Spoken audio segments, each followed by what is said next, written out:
그 앤토니와 클레오파트라, 권력과 사랑의 파국적 로맨스. 로마의 영웅과 이집트의 여왕. 두 사람의 만남은 단순한 사랑 이야기가 아니라 세계사의 흐름을 바꾼 역사적 사건이었습니다.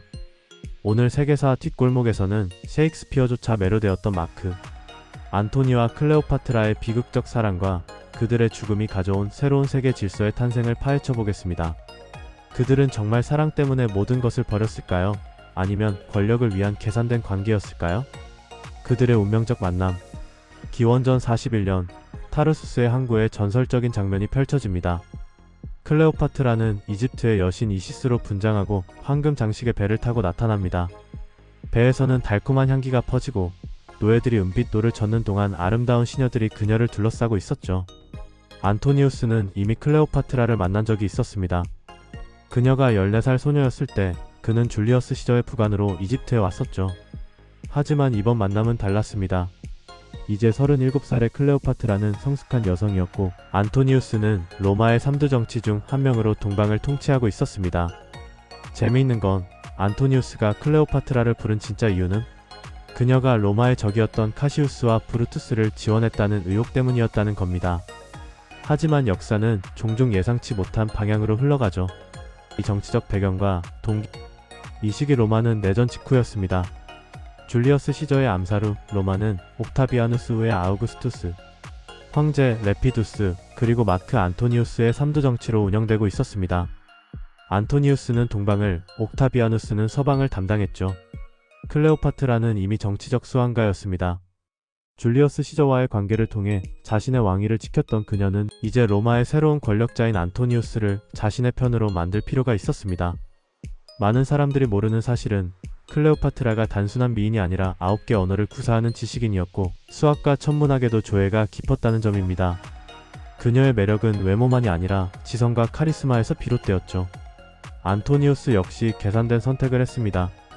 이집트는 로마의 곡창지대였고 막대한 부를 가진 나라였으니까요. 하지만 역사가들이 기록한 바로는 그들의 관계는 단순한 정치적 동맹 이상으로 발전했다고 합니다. 사랑과 사치의 나날들. 안토니우스는 클레오파트라와의 만남 후 그녀를 알렉산드리아로 따라갑니다. 그곳에서 그들은 흉내낼 수 없는 삶이라는 모임을 만들어 매일 밤 화려한 연애와 사치를 즐겼다고 해요. 플루타르코스의 기록에 따르면 한 번은 클레오파트라가 귀한 진주를 식초에 녹여 마시는 과시를 했다고 합니다. 현재 가치로 수억 원에 달하는 진주를 단순한 내기에 사용했다니 상상이 되시나요? 더 놀라운 건 안토니우스는 로마로 돌아가 정치적 동맹을 위해 옥타비아누스의 누이 옥타비아와 결혼했음에도 결국 클레오파트라에게 돌아왔다는 겁니다. 사랑이었을까요? 아니면 이집트의 재력에 대한 탐욕이었을까요? 악티움 해전과 몰락. 기원전 32년 안토니우스는 로마에서 자신의 모든 지위를 박탈당합니다. 그리고 옥타비아누스는 공식적으로 클레오파트라에게 전쟁을 선포합니다. 안토니우스에게가 아니라 클레오파트라에게 말이죠. 이것은 정치적 계산이었습니다. 로마인과의 내전이 아닌 외국 여왕과의 전쟁으로 포장하기 위해서였죠. 기원전 31년 9월 2일 역사적인 악티움 해전이 벌어집니다. 이 전투에서 클레오파트라는 갑자기 자신의 예순척 함대를 이끌고 전장을 이탈합니다. 더 충격적인 것은 안토니우스가 나머지 함대를 버리고 그녀를 따라갔다는 사실입니다. 여기서 역사의 미스터리가 있습니다. 클레오파트라는 왜 도망갔을까요? 일부 역사가들은 그녀가 패배를 예견하고 보물을 지키기 위해 철수했다고 주장합니다. 다른 이들은 이것이 미리 계획된 전략적 후퇴였다고 봅니다. 어찌됐든 이 결정은 그들의 운명을 결정지었죠. 흥미로운 점은 그녀의 죽음에 관한 직접적인 증인이 없다는 겁니다. 옥타비아누스가 발표한 공식 버전만 남아있을 뿐이죠. 여기서 퀴즈 타임. 역사의 이 대반전, 여러분은 얼마나 예측할 수 있을까요? 잠시 퀴즈 시간입니다. 클레오파트라가 자살하기 위해 사용했다고 전해지는 방법은 무엇일까요? A. 독배를 마심. B. 톡사에 물림. C. 칼로 자신을 찌름. D. 높은 탑에서 투신. 정답은 5초 뒤에 알려드리겠습니다. 지금 머릿속으로 답을 골라보세요.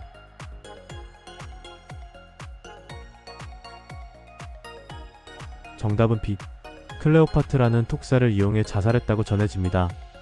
비록 일부 학자들은 독을 사용했을 가능성을 제기하지만 역사적으로 가장 널리 알려진 설은 독사에 물려 숨을 거뒀다는 것입니다.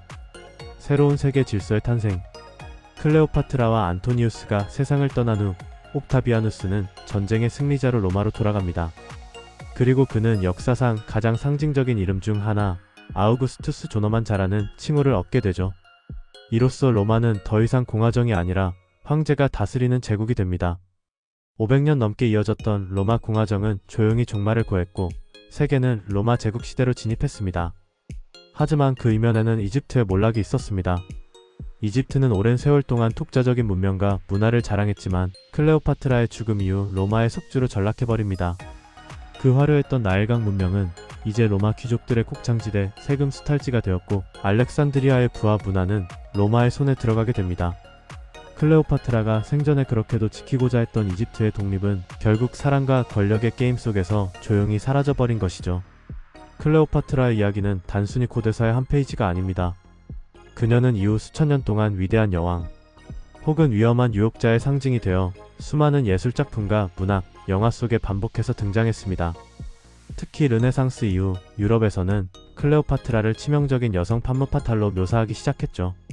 이는 당대 남성 중심 사회가 여성 권력자에 대해 가지던 두려움과 매혹을 반영한 것이기도 합니다. 하지만 현대 역사학자들은 그녀를 단순한 유혹자가 아닌 뛰어난 정치가, 외교관, 그리고 고대 최후의 독립왕국을 지키려 했던 지혜로운 통치자로 재평가하고 있습니다. 오늘을 사는 우리에게 클레오파트라가 남긴 메시지. 역사란 승자에 의해 기록됩니다. 그리고 패자는 때로 과장되거나 왜곡된 이미지로 남게 됩니다.